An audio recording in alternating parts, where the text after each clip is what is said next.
পেখম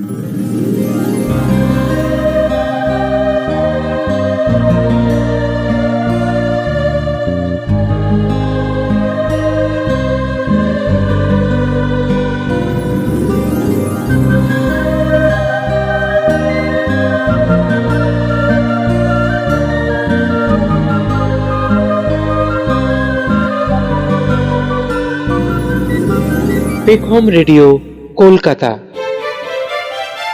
পেতে রেখো দুই কান, তোমার মন তুমি দিও, জুড়াতে মনো প্রাণ এসে গেল পেখম রেডিও। কবিতা কথায় গানে সংলাপী মায়া টানে সকলের আদরণীয় পেখম রেডিও। পেখম রেডিও, পেখম রেডিও। নমস্কার, পেখম রেডিও কলকাতা স্বাগত জানাচ্ছে আপনাকে। পেখম রেডিও মানেই কবিতা, আবৃত্তি, গান, বাজনা, নাটক, গল্প পাঠ, বিষয়ভিত্তিক আলোচনা, বেড়ানোর হদিশ, ছোটদের অনুষ্ঠান, এই সব নিয়ে সম্পূর্ণ পারিবারিক মনোরঞ্জন। পেখম রেডিও। নমস্কার, আমি সোমা। পেখম রেডিওয় আপনাদের সকলকে স্বাগত। কথায় কবিতায় আজ আমাদের সঙ্গে আছেন এ সময়ের অত্যন্ত জনপ্রিয় কবি আরণ্যক বসু। বিভিন্ন সাহিত্য পুরস্কারে যিনি ভূষিত, যার ১৬-১৭টি কাব্যগ্রন্থ ইতিমধ্যেই প্রকাশিত। দেশ পত্রিকা ছাড়াও বিভিন্ন পত্রপত্রিকায় যার লেখা নিয়মিত বেরোয়, সেই স্বনামধন্য কবি আজ আমাদের সঙ্গে আছেন। ভালোবাসা, মানবতা, প্রকৃতিপ্রেম আর সেই সঙ্গে মানুষের যন্ত্রণা, জীবনযুদ্ধ সমস্ত ক্ষেত্রটাই যাঁর কলমে সূক্ষ্মভাবে ফুটে ওঠে। সেই মরমী কবি আরণ্যক বসু আজ আমাদের সঙ্গে আছেন তার কথায় এবং কবিতায়। নমস্কার বন্ধুরা, আমি আরণ্যক বসু বলছি। বাংলা ভাষার আমি একজন সামান্য কবি, দু এক কলম লিখে থাকি। আসলে কবিতা আমার কাছে দিনযাপনের শপথ। আর এই কথাগুলো শোনানোর জন্য পেখম রেডিও আমাকে যে সুযোগটা এনে দিল, সেটা আমার পরম সৌভাগ্য। বন্ধু পাচিক শিল্পী সোমাইজকে ধন্যবাদ যে আমার মতন একজন দীনতম কবিকে আপনারা মাইক্রোফোনটা এগিয়ে দিয়েছেন কবিতা বলবার জন্য, কবিতা সম্পর্কে কিছু বলবার জন্য।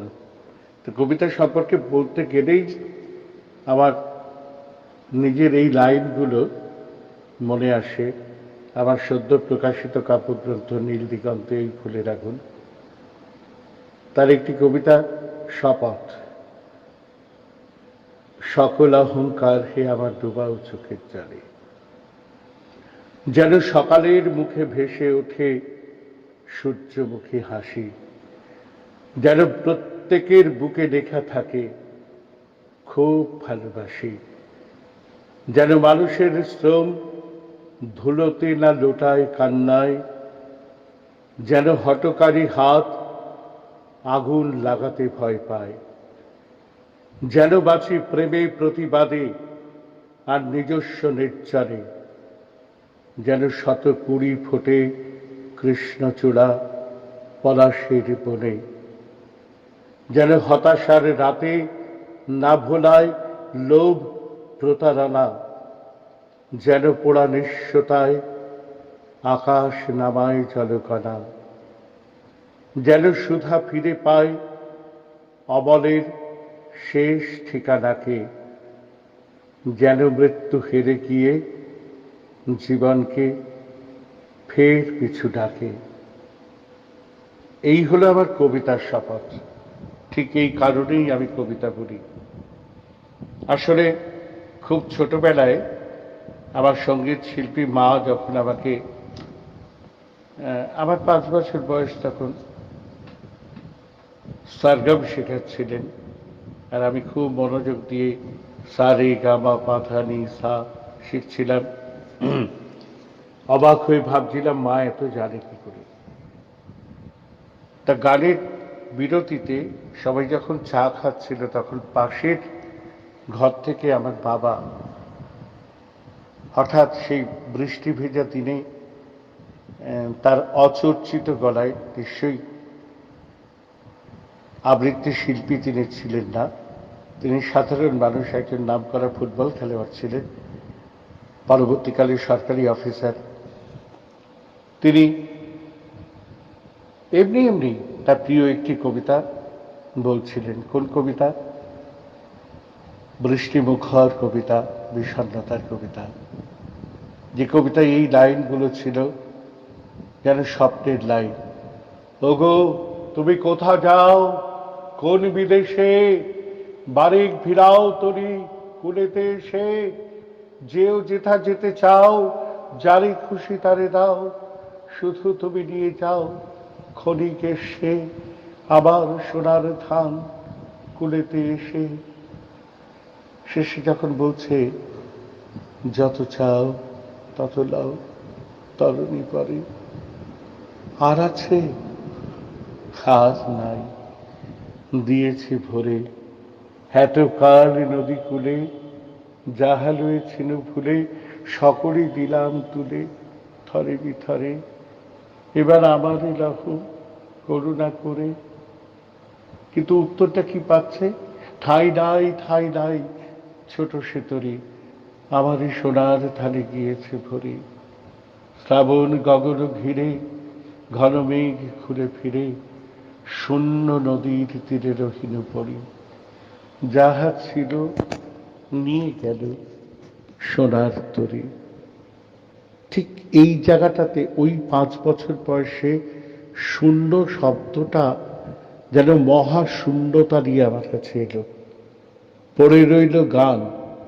আমি বাবাকে পাগলের মতো জিজ্ঞেস করছিলাম, বাবা শূন্য মানে কি? শূন্য নদীর তীর মানে কি? বাবা তারপরে কি হলো? লোকটা তো সব নিয়ে চলে গেল, তারপরে কি করলো? তারপরে কি করলো? সেই প্রশ্ন, পথের শেষ কোথায়, শেষ কোথায়, কি আছে শেষে? ব্যাস ওই 5 বছর বয়স থেকে 62 বছর বয়স আমি মায়া হরিণীর পিছনে পিছনে ছুটে বেড়াচ্ছি। I can move throughout the world now. The spending of it is never done. আমার এই দৌড় আপনাকেই জানা আমার ফুরবে না। আমি দৌড়চ্ছি, মায়া হরিণীর পিছনে দৌড়চ্ছি। কবিতার জন্য আমি 1000 মাইল হাঁটতে পারি।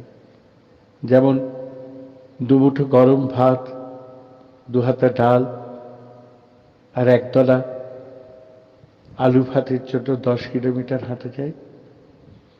যেমন করে ভারতবর্ষের পরিযায়ী শ্রমিকেরা হাঁটছেন নিজের হেলে পড়া বাড়িটার কাছে ফেরবার জন্য, ঠিক সেইভাবেই আমিও কবিতার অনন্ত যাত্রায় মানুষের মিছিলে মিছিলে হাঁটছি। সেই কবে থেকে সেই হাঁটা শুরু হয়েছে। কবিতাকে জানা আমার পুরনো না। গান তো সঙ্গে থাকেই আমাদের, কিন্তু সব কবিতাই তো আসলে গান, আর সব গানই আসলে কবিতা। আমরা যদি গীতাঞ্জলির 1 নম্বর থেকে 157 নম্বর পর্যন্ত লেখাগুলো দেখি,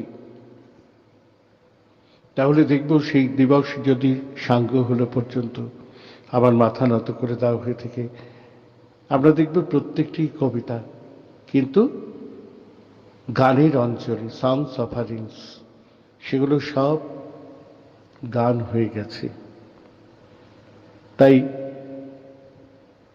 ইংরেজি গীতাঞ্জলিতে যখন নৈবেদ্যের 72 সংখ্যক কবিতাটি নেওয়া হয়, চিত্ত যেথা ভয় শূন্য উচ্চ যেথা শীত, রবীন্দ্রনাথ যখন তার অনুবাদ করেন, where the mind is without fear and the head is held high, her knowledge is free, what the world has not been broken up into fragments by narrow domestic walls, ইত্যাদি। অথবা ওই কবিতাটি, যেথায় থাকে সবার অধম দিনের হতে দিন, সেইখানে যে চরণ তোমার রাজি, সবার পিছে সবার নিচে সব হারাদের মাঝে। তখনও মনে হয় কবিতাই পৃথিবীর সর্বশ্রেষ্ঠ উপহার। কেন কোনো শিশু, কোনো নারী যখন উদ্ভাসিত হয়ে আমাদের সামনে আসে, তখন আমরা বলি কি সুন্দর, দেখ কবিতার মতো সুন্দর। জীবন যখন জীবনের মতো হয়ে দাঁড়ায়, তখন আমরা বলি জীবনটা যেন কবিতার মতো হয়।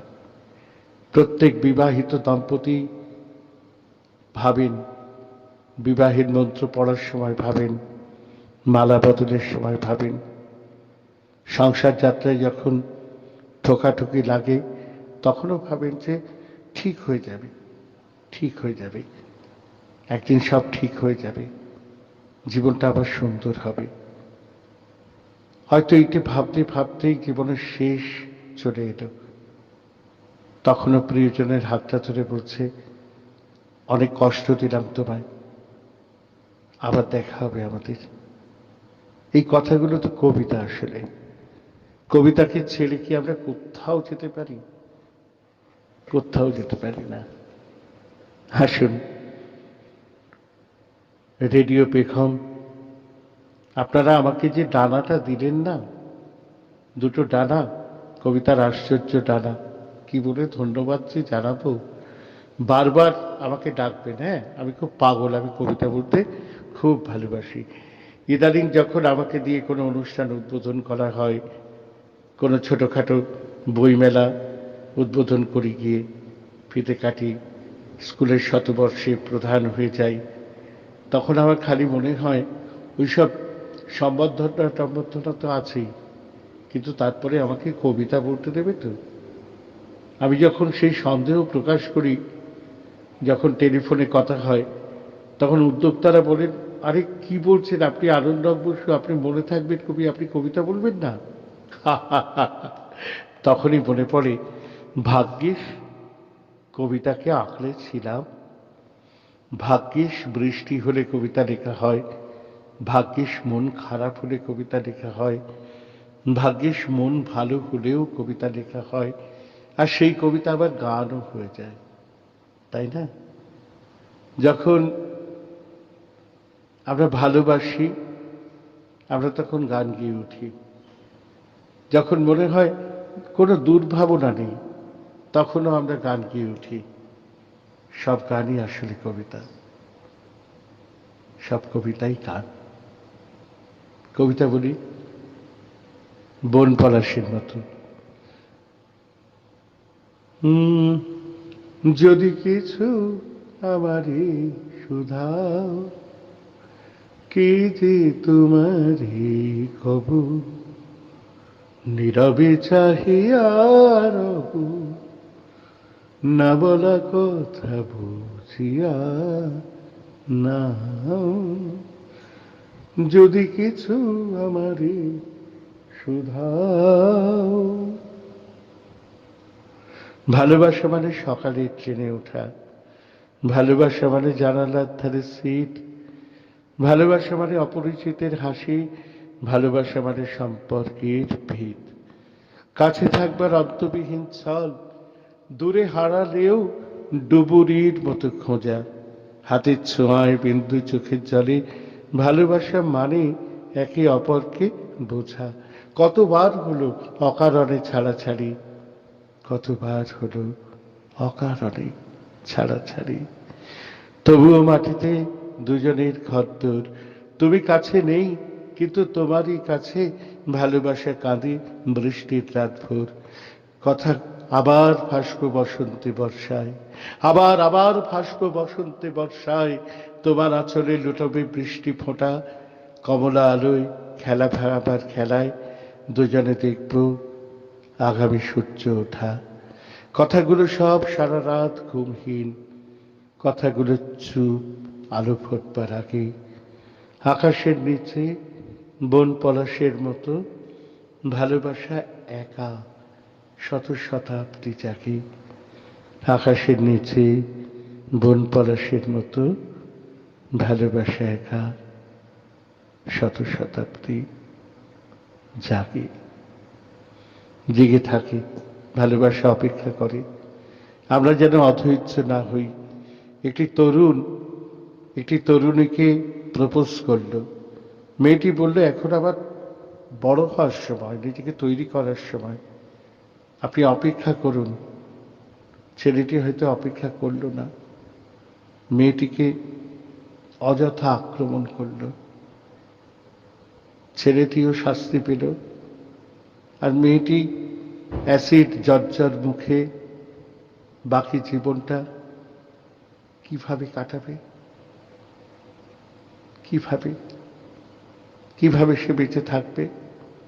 আর ছেলেটি বা তার স্বর্ণ সম্ভাবনাকে এমনভাবে নষ্ট করলো কেন? এসো আমরা ধৈর্য ধরে, প্রত্যেকটা পথের বাঁকে প্রত্যেকের জন্য একটা করে ফুল ফুটে আছে। নারীর জন্যেও আছে, পুরুষের জন্যেও আছে। ধৈর্য হারা হয় না। ওই বন পলাশের মতো আকাশের নিচে বন পলাশের মতো ভালোবাসা একা শত শতাব্দী জাগে।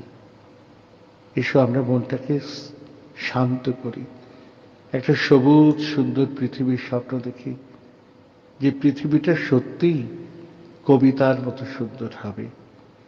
রেডিও পেখমকে আমার অজস্র ধন্যবাদ। এবং শেষে, ও হ্যাঁ, আমি তো মনে থাকবে কবি, তাই না? তাই মনে থাকবে দিয়ে শেষ করি। কেমন?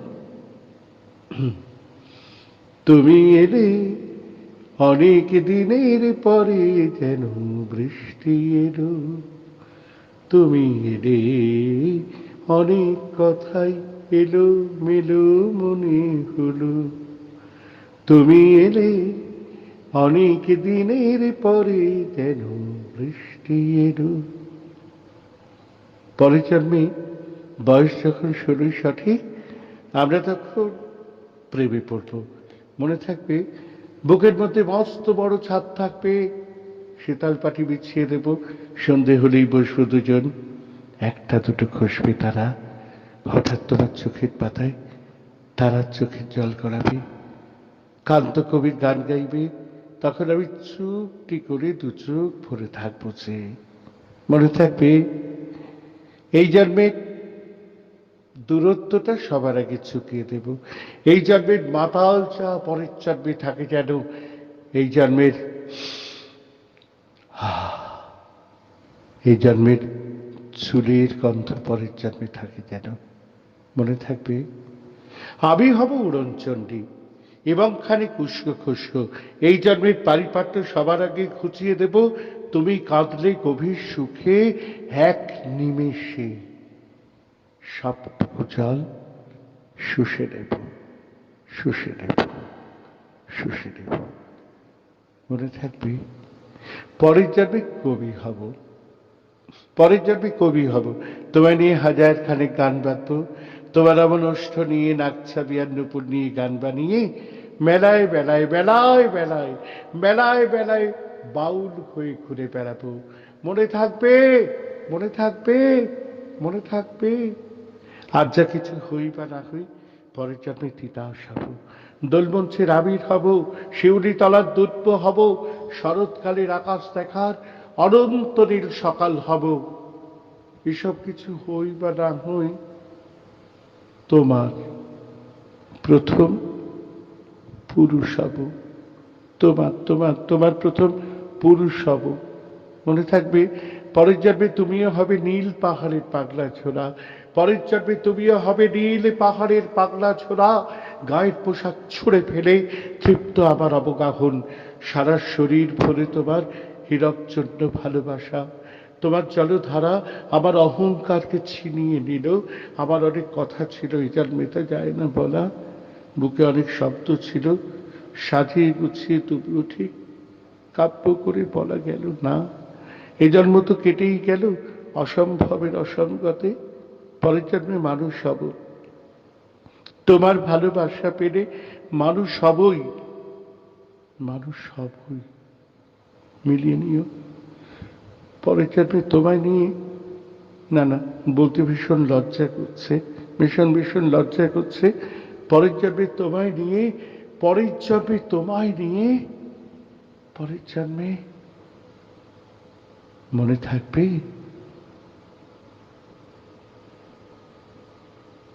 নমস্কার প্রিয় শ্রোতা বন্ধুরা, অনেকটা সময় নিয়ে নিলাম, অনেকক্ষণ আমাকে সহ্য করলেন। শুভরাত্রি।